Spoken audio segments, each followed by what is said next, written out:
आज हम भगवद गीता से एक श्लोक पढ़ेंगे। लेट्स सी कि आज हमारे पास कौन सा श्लोक आता है। लेट्स सी कौन सा लेना है। Chapter 14 the three modes of material nature के श्लोक 13। यहाँ पे एक्चुअली 11, 12, 13 तीनों ही हैं। 11 से स्टार्ट करते हैं। सर्वाद्वारेषु देहेऽस्मिन् प्रकसा उपजयते ज्ञानं यदा तदा विद्याद् विवरधाम सत्वाम इति उता।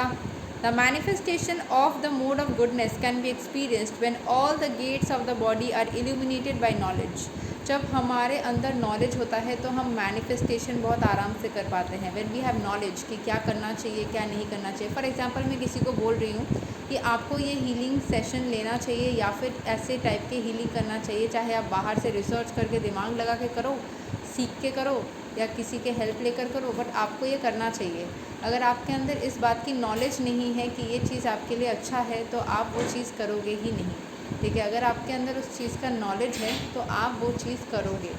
सो knowledge is very much necessary for that. अगर आपके पास नॉलेज ही नहीं है किसी भी एक पर्टिकुलर चीज़ को लेकर के, आप फिर समझ ही नहीं पाओगे उसका वैल्यू क्या है, उसका इंपॉर्टेंस क्या है, एंड आप फिर उस रास्ते में नहीं जाओगे। So you will not get what you want और you will not be on the right path if you don't have knowledge about its importance और वैल्यू। अगर उस चीज़ की महत्व क्या है उस बात का ज्ञान ही नहीं है आपके पास में तो आप उसको समझ ही नहीं पाओगे। सो knowledge is very necessary for any things. The 9 gates of the body, 2 eyes, 2 ears, 2 nostrils, the mouth, the genitals and the anus.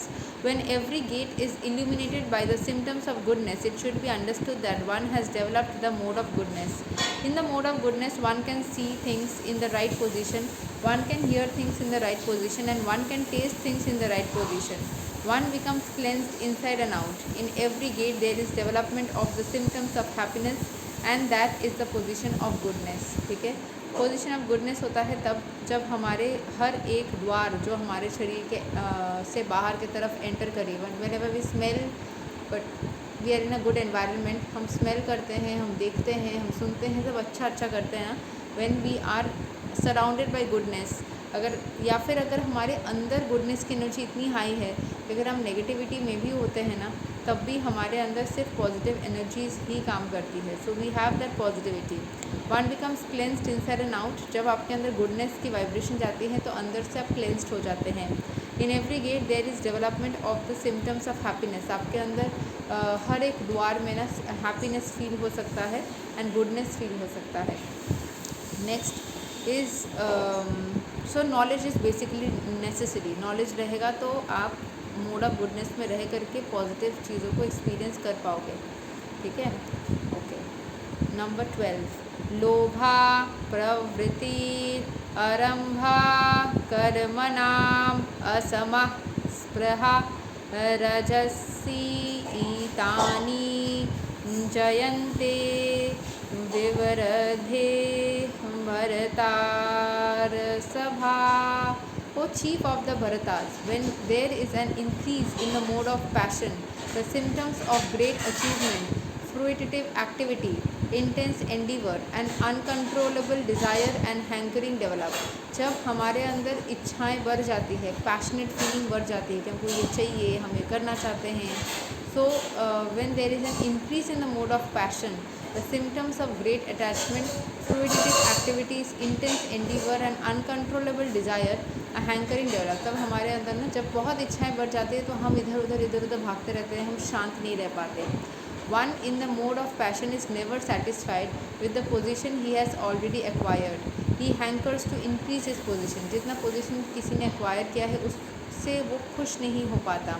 If he wants to construct a residential house, he tries his best to have a palatial house, that as if he would be able to reside in that house eternally, and he develops a great hankering for sense gratification.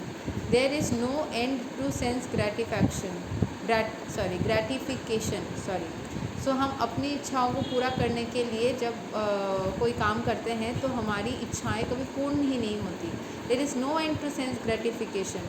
There is no he always wants to remain with his family in his house to continue the process of sense gratification. हमेशा वो अपने family के साथ रहना चाहता है क्योंकि वो खुश रहना चाहता है, उसकी मन की इच्छा है. ठीक है. There is no cessation of this.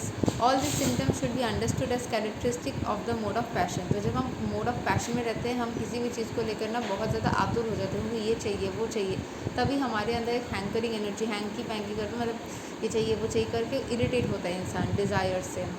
जब नहीं होती है तो और भी ज़्यादा होता है. श्लोक नंबर 13. अप्रकसो प्रवृत्तिश्च प्रमदो मोहा इव च तमसि एतानि जयन्ते विवृधे कुरु नन्दना.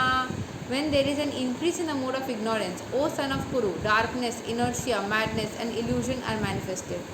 जब हम मोड ऑफ इग्नोरेंस में, अज्ञानता में रहते हैं, तो हम डार्कनेस, अंधकार में रहते हैं. इनर्शिया, मूवमेंट अगर नहीं हो रही है तो नहीं ही होगी, हो रही है तो होती ही रहेगी. So there is no change. जो स्टेट में हम हैं उस स्टेट को कंटिन्यू करते रहते हैं. मैडनेस, पागल बनते रहते हैं. इल्यूजन में रहते हैं. जब हमारे अंदर कोई ज्ञान नहीं होता तो हमारे अंदर ऐसी एनर्जीज रहती है. When there is no illumination, knowledge is absent. One in the mode of ignorance does not work by a regulative principle. He wants to act whimsically for no purpose. Even though he has the capacity to work, he makes no endeavor. This is called illusion. Although consciousness is going on, life is inactive. These are the symptoms of one in the mode of ignorance. तो जो ignorance, अज्ञानता की energy में होते हैं, उनके अंदर किसी भी तरीके का ज्ञान नहीं रहता. जो अज्ञानता के एनर्जी में होते हैं ना, वो रेगुलेटिव प्रिंसिपल, मतलब एक रेगुलेटिव कुछ रूल्स एंड रेगुलेशंस के हिसाब से चलना चाहते हैं. विम्सिकली, उनके अंदर कोई वो क्लैरिटी नहीं होता कि क्या करना चाहिए क्या नहीं करना चाहिए. उनको कोई पर्पस नहीं पता होता है कि ये करे ना करे, क्यों करे. So when though he has the capacity to work, he makes, उनके अंदर कैपेसिटी है कि वो खुद से जा कर के चीज़ों को करे, और वो कर नहीं पाते हैं. उनके अंदर उस चीज़ को करने के लिए कैपेसिटी ही नहीं होती है. This is called illusion. Although consciousness is going on, consciousness है किसी के अंदर, लाइफ इज़ इनएक्टिव. मतलब उसको सब पता है कि ये करना चाहिए, पर वो प्रोक्रेस्टिनेट कर देता है, लेज़ी बन के सो जाता है. उसको पता है ये नहीं करना चाहिए, पर वो उसी चीज़ को करता रहता है. These are the symptoms of one in the mode of ignorance. तो वो मोड ऑफ इग्नोरेंस में है, उसको पता ही नहीं है कि ये सब वो गलत करे. मतलब एक्चुअल में उसको पता है, पर वो फिर भी नहीं कर पा रहा है. सो इस इन दैट इग्नोरेंट एनर्जी कि वो गलती करे जा रहा है, समझ के भी नहीं कर रहा है सही से. So is being extremely ignorant, ज्ञान पापी. सो ये तीन चीज़ें हमारे आज का जो श्लोक का कॉम्बिनेशन आया है, वो सबसे पहले गुडनेस के बारे में बात करता है कि हम जब नॉलेज में रहते हैं तो हम सारी चीज़ें हमारी मैनिफेस्ट होती है. इस चीज़ की ज़रूरत है या नहीं, कैसे करना है कि नहीं करना है, किस टाइम पे करना है. जब पूरी नॉलेज रहती है, हम सही तरीके से एक्शंस लेते हैं तो हमारी मैनिफेस्टेशंस पूरी होती है. उसके बाद जब हम बहुत पैशनेट हो जाते हैं, चाहिए ही चाहिए, तो हम थोड़ा गलतियाँ कर सकते हैं. जब हम इग्नोरेंस में रहते हैं तो हमारी कोई भी इच्छा पूरी नहीं हो सकती है, बिकॉज हम सब कुछ ही गलत कर रहे होते हैं. सो ये है आज का नॉलेज फ्रॉम भगवद गीता. अगले दिन हम और एक श्लोक लेकर के आएंगे. तब तक के लिए हरे कृष्ण, राधे राधे, जय श्री राम.